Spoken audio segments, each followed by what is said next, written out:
जय श्री राम।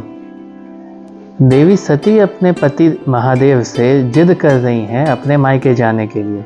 वो उस यज्ञ में सम्मिलित होना चाहती हैं जो उनके पिता प्रजापति दक्ष कर रहे हैं और जिसमें उन्हें बुलाया नहीं गया।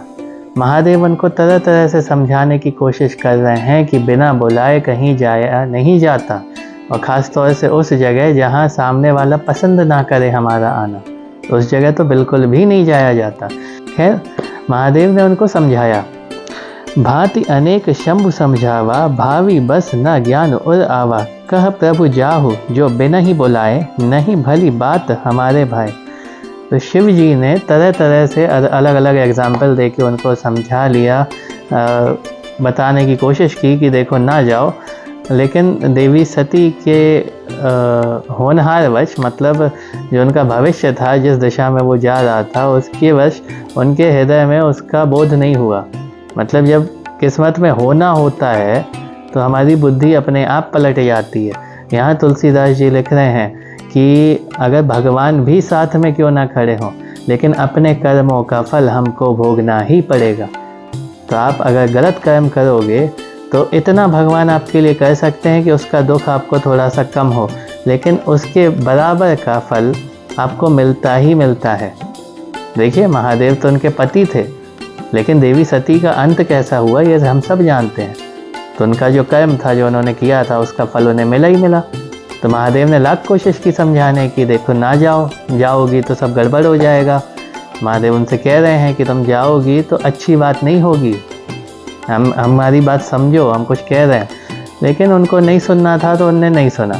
तो जब महादेव ने देख लिया कि ये नहीं सुन रही किसी भी तरह से और जिद पे अड़ी है कि इसको जाना ही जाना है, तो अपने कुछ प्रमुख गणों को साथ लेकर महादेव ने उनको विदा किया।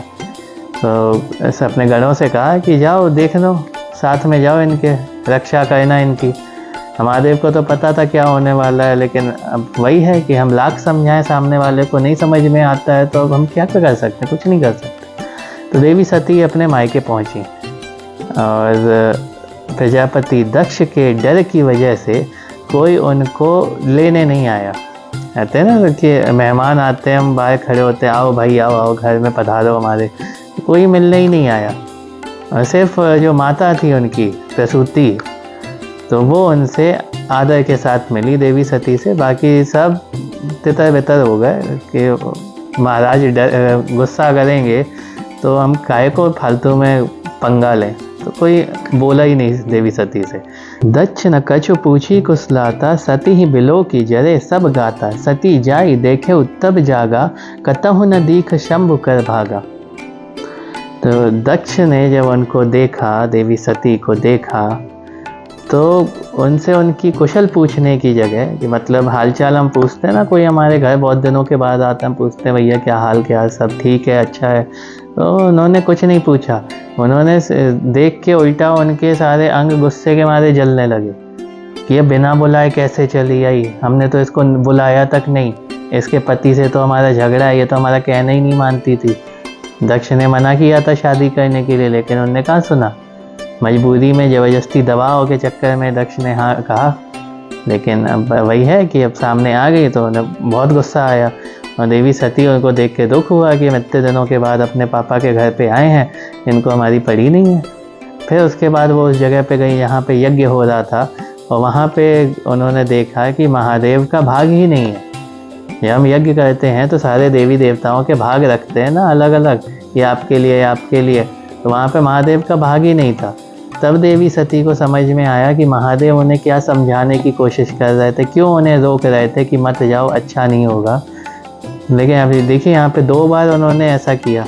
पहली बार जब राम जी के टाइम पे महादेव उन्हें समझा रहे थे कि वो भगवान है, उन्हें नहीं समझा, तो पति ने त्याग दिया उन्हें। अब ये दूसरी बार जब वो समझा रहे थे कि मत जाओ, तुम्हारा भला नहीं है, तो इस बार भी उनने नहीं सुना, और इसका अंत भी कोई सुखद नहीं होने वाला। तो जब हमारे इष्ट, हमारे भगवान, हमारे गुरु या हमसे कोई बुद्धिमान व्यक्ति हमारे सामने जो होता है, वो हमें कुछ समझाने की कोशिश करता है, तो अगर हमको वो चीज़ समझ में नहीं आती है तो वो हमारा ही अहित होता है। तो देवी सती ने देखा कि वहाँ पे महादेव का भाग नहीं है, तो उनको जो दुख था, जो महादेव ने उन्हें त्याग दिया है, उसका वो जो दुख था उनके हृदय में, वो दुख कम हो गया और ये दुख ज़्यादा बढ़ गया कि यहाँ पे उनके पिता ने उनके पति का अपमान किया है।